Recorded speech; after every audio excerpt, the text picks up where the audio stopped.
Samsy. Story time with Ronnie. How's it going, guys? Oh, the island of Dr. Moreau, part 22. We're just doing our pre-trip inspection again. We're gonna head on over to the Arboretum, turn around and come back. So we just do a little bit of a walk around, checky look here at all the tires and look for leaks and check lights and that kind of thing. I think we went through this once before. All right, now this story, this Dr. Moreau thingy, we had just left off when Montgomery and Prendick were walking around in the jungle. Montgomery was showing them around, and they had come across a rabbit that was all decapitated and eaten up, and so they were kind of going through that kind of thing, and we'll just kind of pick it up there. Of course, said Montgomery, it's just the way with carnivores. After a kill, they drink. It's the taste of blood, you know.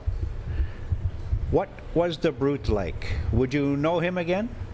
He glanced about us, standing astride over the mess of dead rabbit, his eyes roving among the shadows and scenes of greenery, the lurking places, the ambuscades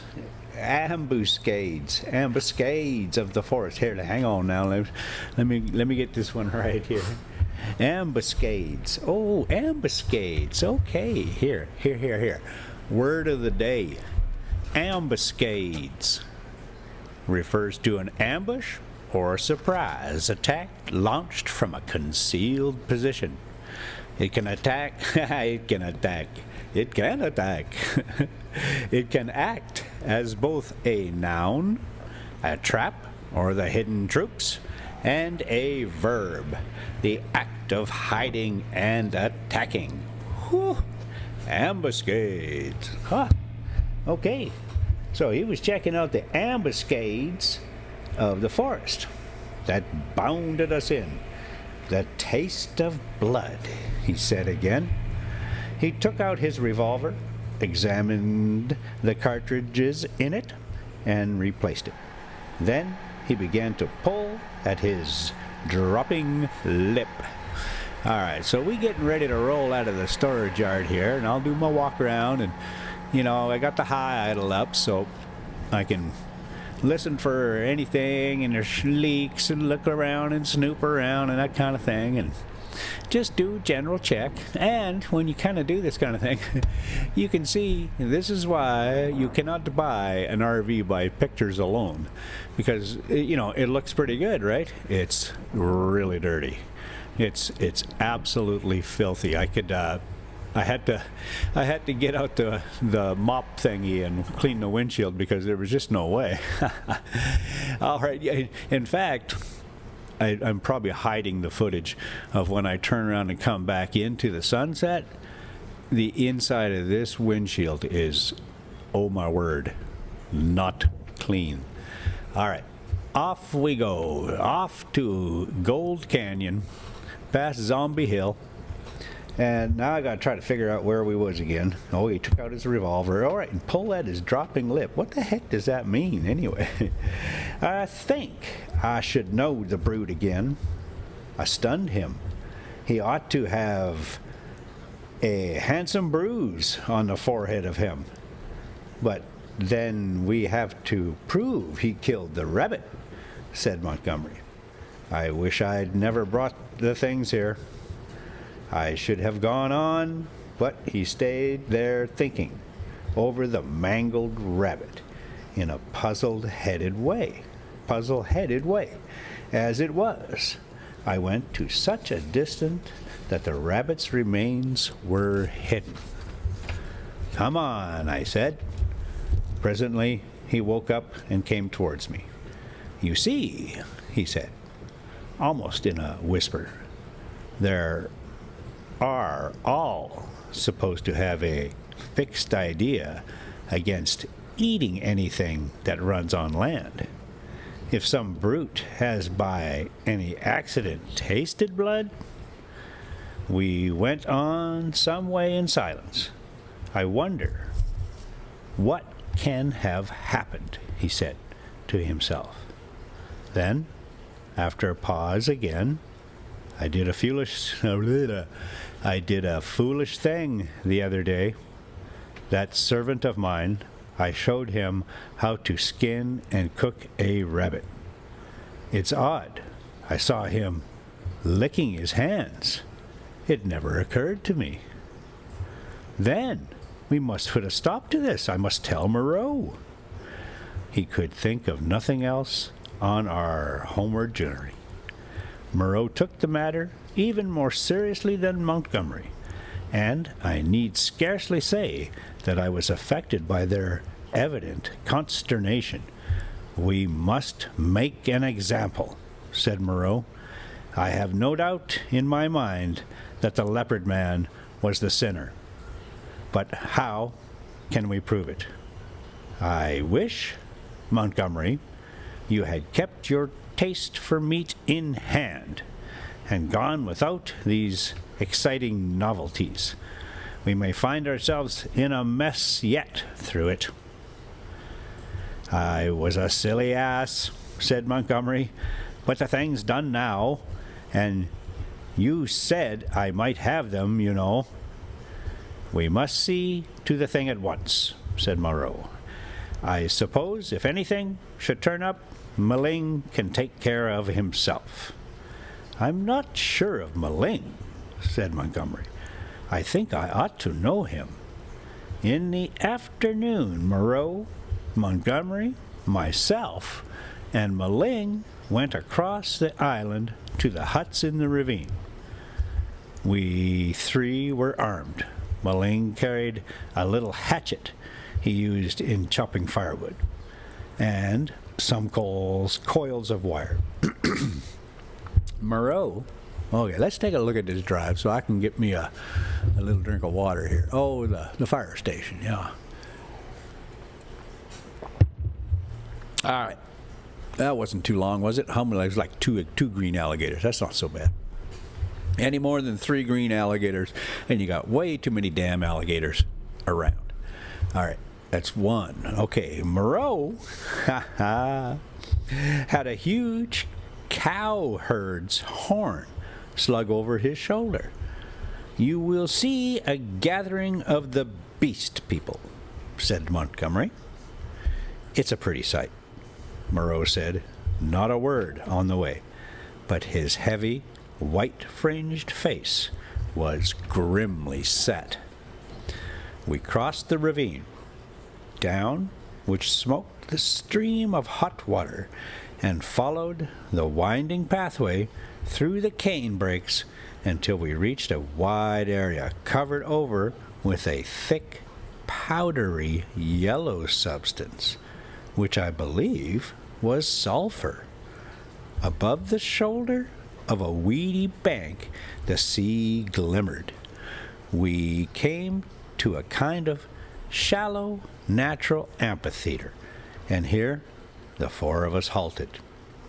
Then Moreau sounded the horn and broke the sleeping stillness of the tropical afternoon. He must have had strong lungs. The hooting note rose and rose and missed its echoes to at least an ear-penetrating intensity. Ah, said Moreau, letting the curved instrument fall to his side again. Wow. Okay, so we just boogieing on through the desert, and there's some of them mining trucks there. Oh, we coming up on that. What is that thing called? Oh, the Renaissance Festival, or Ren Fair if you're in the clique there. And they got a whole village set up over here. Well, I think the thing goes for 2 months now, maybe even more even now, because oh boy, yeah, don't even try to do nothing on the weekend on this section of the road right here. Like, if you ain't going to that Renaissance Festival, go a different direction, because it is so busy, so busy. They cone all the way back to where we got on the freeway there. They start giving you warnings that there's a big event going on out here. And it's every Thursday through Sunday for at least 2 months. And it is so busy, it must generate a lot of cabbage up here. All right. "Ah," said Moreau, letting the curved instrument fall to his side again.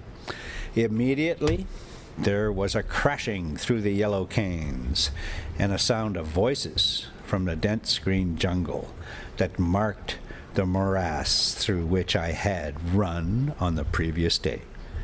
Then, at 3 or 4 points on the edge of the sulphurous area, appeared the grotesque forms of the beast people, hurrying towards us.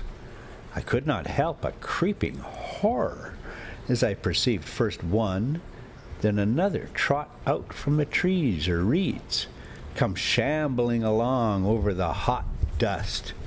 But Moreau and Montgomery stood calmly enough, and, perforce, I stuck beside them.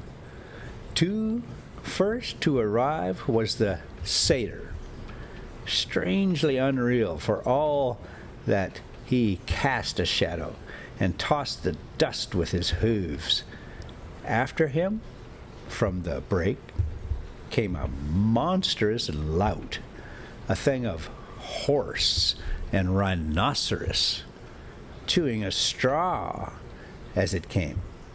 Then approached the swine woman and the 2 wolf women. Then the fox bear witch, with her red eyes in her peaked red face, and then others, all hurrying eagerly. As they came forward, they began to cringe towards Moreau and chant, quite regardless of one another, fragments of the latter half of the litany of the law. His is the hand that wounds. His is the hand that heals, and so forth. As soon as he had approached within a distance of perhaps 30 yards, they halted, and bowed on knees and elbows, began flinging the white dust upon their heads. Imagine the scene, if you can, with 3 blue-clad men, with our misshapen, black-faced attendant standing in a wide expanse of sunlit yellow dust under the blazing blue sky, and surrounded by this circle of crouching and gesticulating monstrosities, some almost human save in their subtle expressions and gestures, some like cripples, some so strangely distorted as to resemble nothing but the denizens of our wildest dreams. And beyond, the reedy lines of the canebrake in one direction and a dense tangle of palm trees on the other, separating us from the ravine with the huts. And to the north, the hazy horizon of the Pacific Ocean. 62, 63, counted Moreau. There are 4 more. I do not see the leopard man, said I. Presently, Moreau sounded the great horn again, and at the sound of it, all of the beast people writhed and groveled in the dust. Then, slinking out of the canebrake, stooping near the ground, and trying to join the dust-throwing circle behind Moreau's back, came the leopard man. And I saw that his forehead was bruised. The last of the beast people to arrive was the little ape man. The earlier animals, hot and weary with their groveling, shot vicious glances at him. Cease, said Moreau, in his firm, loud voice, and the beast people sat back upon their hams and rested from their worshipping. Where is the sayer of the law? Said Moreau, with a hairy green monster bowed his face in the dust. Say the words, said Moreau, and forthwith all in the kneeling assembly, swaying side to side, and dashing up the sulphur with their hands, first the right hand and a puff of dust, then the left, began once more to chant their strange litany. When they reached, not to eat flesh or fish, that is the law, Moreau held up his lank white hand. Stop, he cried, and there fell absolute silence upon them all. I think they all knew and dreaded what was coming. I looked round at their strange faces. When I saw their wincing attitudes and the furtive dread in their bright eyes, I wondered that I had ever believed them to be men. The law has been broken, said Moreau. None escape, from the faceless creature with the silvery hair. None escape, repeated the kneeling circle of beast people. Who is he? Cried Moreau, and looked round at their faces. Cracking his whip, I fancied the hyena swine looked dejected. So too did the leopard man. Moreau stopped, facing this creature, who cringed towards him with the memory and dread of infinite torment. Who is he? Repeated Moreau in a voice of thunder. Evil is he who breaks the law, chanted the sayer of the law. Moreau looked into the eyes of the leopard man and seemed to be dragging the very soul of the creature. Who breaks the law? Said Moreau, taking his eyes off his victim and turning towards us. It seems to me there was a touch of exultation in his voice. Goes back to the house of pain. They all clamored. Goes back to the house of pain, O master. Back to the house of pain. Back to the house of pain, gabbled the ape man, as though the idea was sweet to him. Do you hear? Said Moreau, turning back to the criminal. My friend, hullo! For the leopard man, released from Moreau's eyes, had risen straight from his knees, and now, with eyes aflame and his huge feline tusks flashing out from under his curling lips, leapt towards his tormentor. I'm convinced that only the madness of unendurable fear could have prompted this attack. The whole circle of 80 monsters seems to rise about us. I drew my revolver. The two figures collided. I saw Moreau reeling back from the leopard man's blow. There was a furious yelling and howling all about us. Everyone was moving rapidly. For a moment, I thought it was a general revolt. Whew, let's take a look. Oh yeah, we're heading up the hill. So then we're going to roll over the top, and this is Gonzales Pass here. And we're heading towards Superior. And it gives me a nice little hill. I like taking this little trip here. It's not too far. But you get everything all warmed up, and you get to make sure everything's all good to go. But yeah, like I say, you spend your money one way or the other. This is all diesel and whatever, and otherwise you'll have to. Sometimes it's significant when they need to get brought back to life, as it were. All right, there was a general revolt. Okay. The furious face of the leopard man flashed by mine, with Maling close in pursuit. I saw the yellow eyes of the hyena swine blazing with excitement, his attitude as if he were half resolved to attack me. The satyr, too, glared at me over the hyena swine's hunched shoulders. I heard the crack of Moreau's pistol, and I saw the pink flash dart across the Tulmute.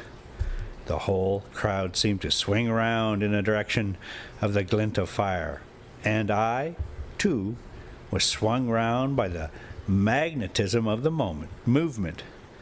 In another second, I was running. One of a tumultuous, shouting crowd in pursuit of the escaping leopard man. This is all I can tell, definitely. I saw the leopard man strike Moreau, and then everything spun about me, until I was running headlong. Maling was ahead, close in pursuit of the fugitive. Behind, their tongues already rolling out, ran the wolf woman in great leaping strides. The swine folk followed, squealing with excitement, and the two bull men in their swathings of white. Then came Moreau, in a cluster of beast people, his wide-brimmed straw hat blown off, his revolver in hand, and his lank white hair streaming out.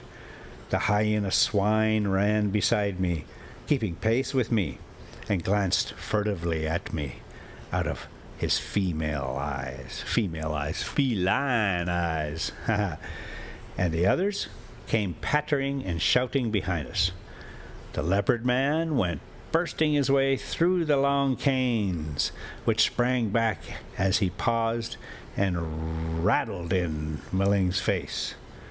We others in the rear found a trampled path for us. When we reached the break, the chase lay through the break for perhaps a quarter of a mile, and then plunged into a dense thicket that retarded our movements exceedingly. Though we went through it in a crowd together, fronds flicking into our faces, ropey creepers catching us under the chin, gripping our ankles, thorny plants hooking into and tearing cloth and flesh together. Yeah, we coming up on the turnoff here, and I think we just probably end it right there. This isn't a bad spot now. I know I got a pencil here somewhere. All right, let's take a look and see where we're at. I gotta get my my proper Geordie LaForge on here so I can tell what's going on, because I'm pretty sure I don't go a whole lot further than at the turnaround, because like I say, the the footage just gets terrible. Oh yeah, we're right there. All right, so let's just see where we're at. Gripping our ankles, oh yeah, he has gone on all fours through this, panted Moreau. Now, just ahead of me, none escape, said the wolf bear, laughing into my face with the exultation of hunting. We burst out again among rocks and saw the quarry ahead, running lightly on all fours and snarling at us over his shoulder. At that, the wolf folk howled with delight. The thing was still clothed, and at a distance his face still seemed human, but the carriage of it, 4 limbs, was feline, and the furtive droop of its shoulder was distinctively that of a hunted animal. It leapt over some thorny yellow flowering bushes and was hidden. Maling was halfway across the space. Okay, here's our turnaround. I'm going to mark this thing right here, because that's going to be it for today, guys. That is going to be it. See, now look how filthy that windshield is. All right, guys. Thanks so much for coming along, and we'll catch up with you next time. And then we'll just do this here other thing, this you know, this whole Sam C.